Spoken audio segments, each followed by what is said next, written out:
औरंगाबादमध्ये महिलांना स्वयंपूर्ण करण्यासाठी पुढे सरसावलेल्या एका दाम्पत्यानं एक दोन नव्हे तब्बल 400 महिलांना गंडा घातलाय।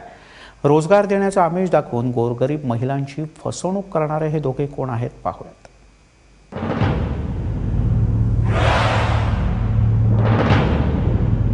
या हसऱ्या चेहऱ्यांनाच गोरगरीब भुलले आणि कष्टाची मेहनत गमावून बसले। प्रशिक बनसोड आणि नेहा बनसोड औरंगाबादमधल्या महिलांना स्वयंपूर्ण करण्याचा वसा या दोघांनी घेतला अशी त्यांची इमेज होती। महिलांकडून डिपॉझिट घेणे, त्यांना कच्चा माल पुरवणे, मेणबत्त्या तयार करून घेणे आणि त्यासाठी त्यांना पैसे देणे असा या ग्लोबल गृह उद्योगाचा बिझनेस। पण एके दिवशी पैसे बंद झाले आणि गुंतवणूकदारांचे धाबे दणाणले।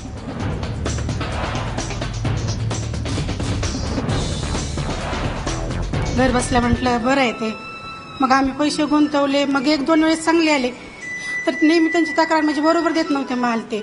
नंतर मग त्या दिवशी ऑफिस बंद झाल्यानंतर आम्हाला सांगितलं की त्यांना इन्कम टॅक्स अधिकाऱ्यांनी पकडलं।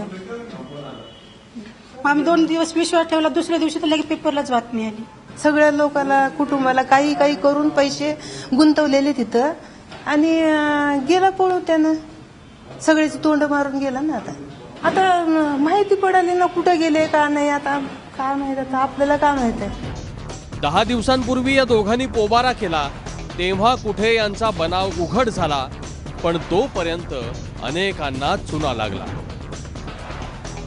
तर मी पेपर कप बनवतो, म्हणजे गृह उद्योग आहे माझा पेपर कप बनवायचा, आणि एक 34,000 रुपये मला याच्यामध्ये फसवणूक झालेली माझी 34,000ची। म्हणजे तो स्वतः माझ्याकडे आला होता आणि त्यांनी पेपर कप हे कॅन्डल बनवण्यासाठी पेपर कपची मागणी केली होती। मी त्यांना माल दिला, त्याचा काही मोबदला मला काही देण्यात आलेला नाही त्यांच्याकडून। माहिती मिळताच पोलिसांनी या दाम्पत्याची बँक खाती सील केली आहे। लोकांकडून डिपॉझिट घेऊन जवळपास आतापर्यंत 1 कोटी रुपयांची फसवणूक झाली असं लक्षात आलेलं आहे 400 महिलांकडून जवळपास। तर त्यांनी अचानक एक दिवस रात्री हे आपल्या घरातलं सगळं सामान घेऊन हे निघून गेलेले आहेत।